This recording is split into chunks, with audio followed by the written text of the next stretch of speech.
So I just wanted to give an explanation of actually how to use that inner symbolic landscape in order to commune with multidimensional space and the consciousnesses that are there within.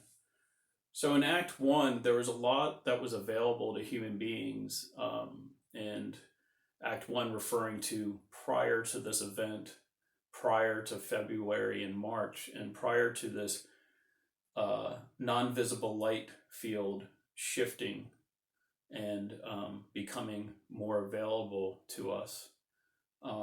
And so, as a part of that, a lot of us would have had interest in telepathy and all these kind of mystical, far out things. And some of you experience it, and I have experienced it, and I've seen multi-dimensional beings and a lot of really kind of far out stuff. But in Act Two, where we're at now is that there is new information. So I really want you to understand that even though we had progressed to some extent, and a lot of us to a larger extent than others, there's still new information. So it's like you've really got to tune into what's available now because there's new things in this field of consciousness that were never here before, new things that are available because there's this new non-visible light field that informs the mundane consciousness on its environment. And so I talked about symbols being used as a telepathic amplifier to commune with multidimensional consciousness. And so I want to explain a little bit how to do it because sometimes I start at the end and, that's just how I am. So if you have been a meditator or you're just very imaginative and have a deep inner world and you have seen inner landscapes where there's a lot of symbols, right? And they resonate and they seem interesting, but you don't know what they are. And I'm not saying all symbols are for this. I'm saying this is something that I learned too, but it's true. This is a what I have experienced is this is something that is true for the inner world. So what are these symbols? These symbols can act as amplifiers for telepathic communications with multidimensional consciousness outside of this bandwidth here that we would be using the English language. Remember, I was explaining that the English language has a bandwidth, and that bandwidth has certain constraints. The underlying substratum of Western science, all of the language that comes out of English has this underlying substratum of science that would deny the very existence of these celestial planes. And so the idea being that if you can operate outside of that bandwidth, it can free up the frequency. It can connect the phone line because you're no longer operating on the limited bandwidth of English. So in the past, you might pray and go, you're talking in English language, right? Why don't I get an answer? Well, maybe you do get an answer, but the communications are kind of sometimes muted or confusing, or it just didn't feel like the line was really connected. So these symbols, if you go inward, I don't believe that right now that I can identify, and I think it might be personal. But if you have these symbols that appear inward, sometimes I'll see entire landscapes, like the entire sky inside my mind will just be full of writing, this symbolic writing. What is that about? So what I learned was that can be used as an amplifier. I'm going to try to pass on the information to you, and you can try it for yourself and let me know what happens. So if you're a meditator and you get those symbols, just let it be there and don't overthink it. You'll know what to do. One will stand out. So in the mind's eye, find the symbol And then what you're going to do is, if you had a question, like right now, there's a lot of confusion and uncertainty. And so, in this scenario, different than other kinds of prayer, in this scenario in particular, if we're feeling confused, if you're feeling confused, then allow the feeling of confusion. Okay? So, like yesterday, I was feeling very trapped and constrained by what was going on in our local economy. And so I allowed that feeling to be there and said, okay, I'm gonna let that feeling come in.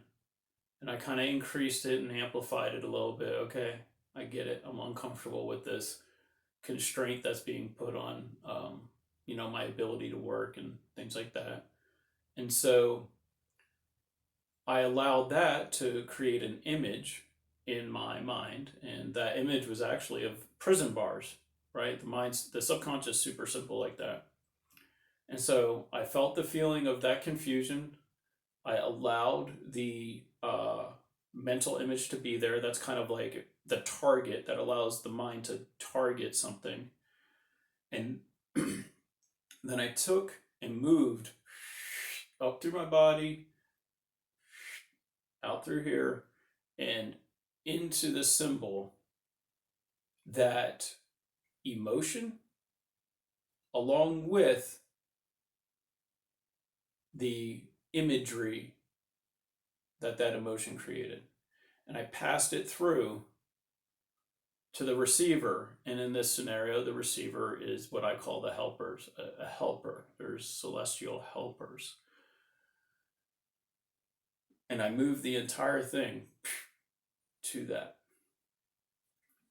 Now, for my personal experience, it was pretty amazing because some of this stuff is new to me too.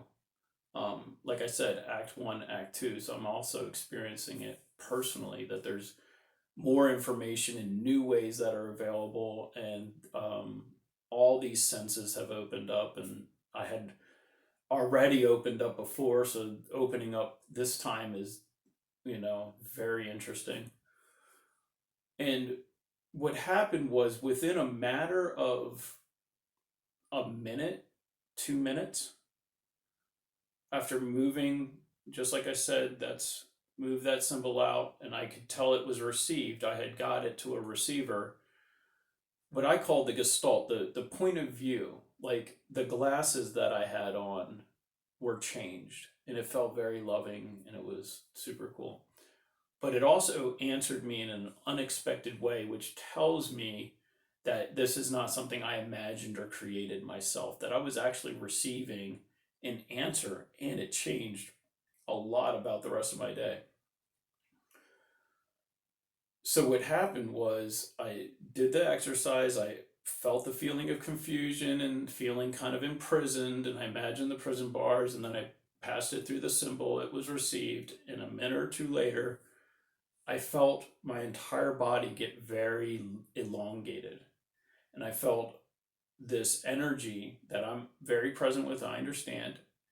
Um, and I felt that chi bubble expand. It was close to 12 feet, is what I would guess, is like kind of an operating state for me. So it was like, suddenly I had that room to breathe. And guess what? That was really interesting, because I was feeling very trapped, you know? So it was a very personal answer. It was what I really needed in that moment.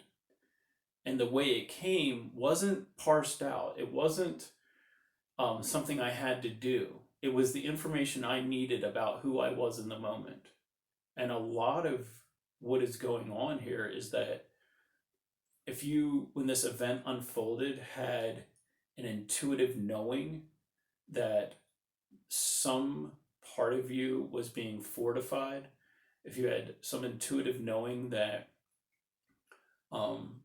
your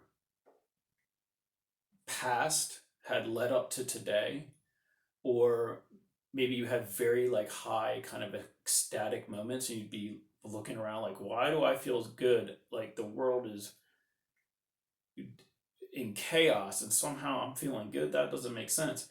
That cognitive dissonance, if you're one of those people that experience that, then as this unfolds, these new tools are important to help fortify you to understand the time of great deception, to understand that this is part of that process.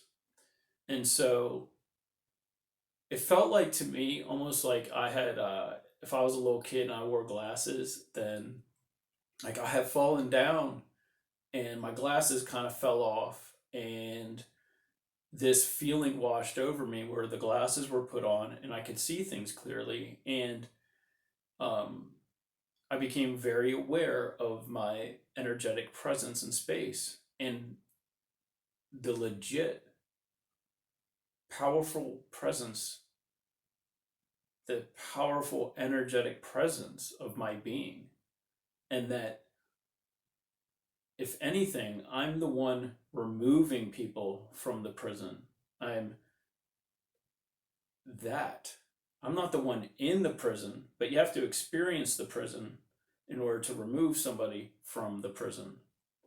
And so I would encourage you to just give it a try. If you see these symbols in your inner world, don't take my word for it.